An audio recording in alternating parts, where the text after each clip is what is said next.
Well, in news of the Advocates Association elections, it's a big win for Mohana Krishnan, who won the election by around 2,038 votes.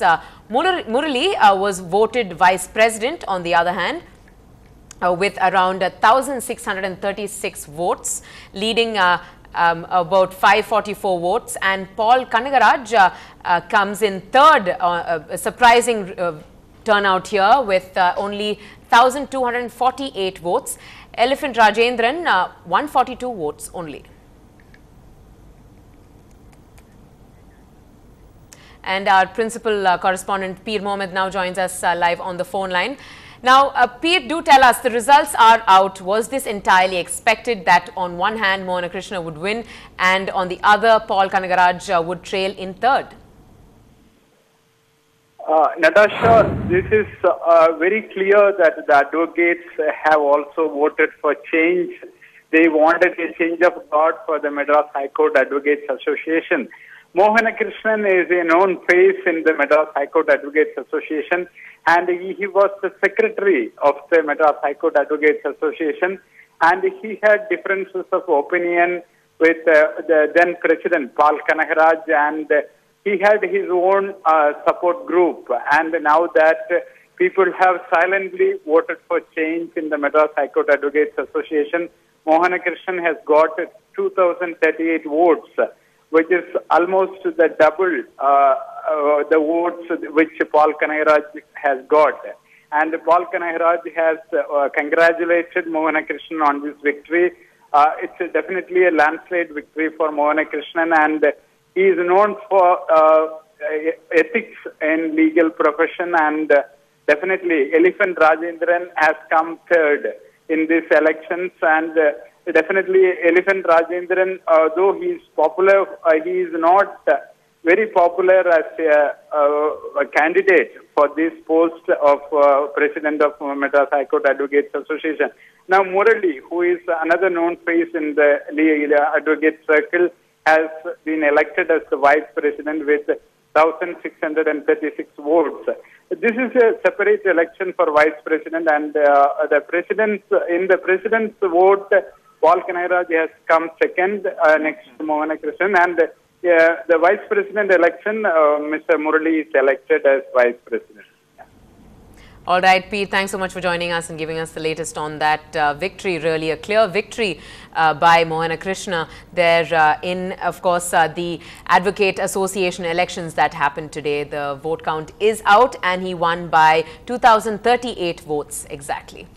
Well, having been suspended just 2 days ago by the government, senior IPS officer and former Tamil Nadu intelligence chief MS Jafar Seth now has complete support from the DMK chief Karunanidhi. This a week after Jafar and some others came under a vigilance probe in connection with a land allotment scam. Karunanidhi has called him a very honest officer after accusing the AIADMK government of being vindictive. He also said there is absolutely nothing wrong with his joint venture with a construction company.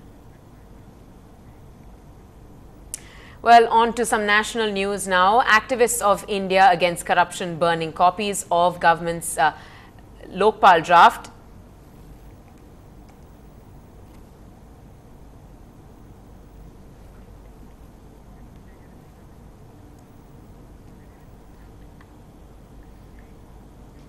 Well, in some terrible news about a 4-year-old girl in the Viluppuram district, the little girl has been continuously sexually tortured by her female class teacher and also her principal, who's also female. Now, a formal complaint has been registered with the police and a full investigation is on. Well, in the latest on the uniform syllabus row, the Supreme Court today reserved its orders on the Tamil Nadu uniform system of school education. However, the Supreme Court extended the time limit for distribution of textbooks by 10th of this month. Earlier, it had directed the Tamil Nadu government to distribute the textbooks under the new system by 5th of August. Supreme Court was hearing the Tamil Nadu appeal against the Madras High Court, which had rejected the state's amended law to defer the uniform system of school education by an entire year. Today, the Tamil Nadu government accused the earlier DMK government for the mess created in the education system.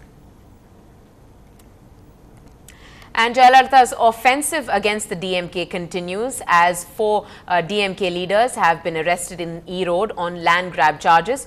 Former DMK Minister NKPP Raj, Erode Municipal Corporation Mayor K. Kumar Murugesh, Party's District Deputy Secretary O.C. Vishwanathan, his son Rajendran and Subramaniam were arrested by the Special Police for land grabbing cases. Just to give you a history of the DMK traces so far in these cases, there are already 3 senior DMK leaders behind bars on land grab charges.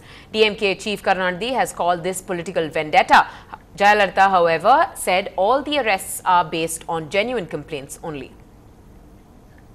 Well, the Madras High Court today adjourned to August 11th the hearings in the petition filed by ex-State Finance Minister K. Anbaragan against the one-man inquiry commission headed by retired Justice Thangaraj. Now, the commission is assessing the losses incurred to the Exchequer while building the new Secretariat complex, inordinate delays and also deficiency in standards of construction, I beg your pardon. Now, the government's counsel had asked for more time to argue their case as the Advocate General is presently in Delhi.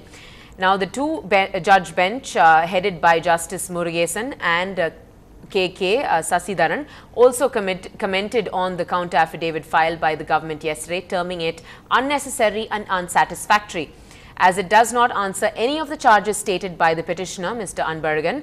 The court had also questioned the exact grounds on which the petitioner accused the commission of being biased. The main focus of the hearing on 11th is expected to be on the maintainability of the building. Well, earlier this morning, Justice Venkatraman of the Madras High Court dismissed a petition filed by the Union Home Minister P. Chidambaram, stating that a petition filed by his election opposition candidate Raja Kannappan in 2009 has to be dismissed. Raja Kannappan, who had contested the general election in 2009 from the Sivagangai constituency against Mr. P. Chidambaram and lost by over 3,000 votes, had filed a petition the same year stating that there were irregularities in the counting procedure. Well, we're slipping into a short break here on the bulletin, but coming up, Saxena has only 1 case left.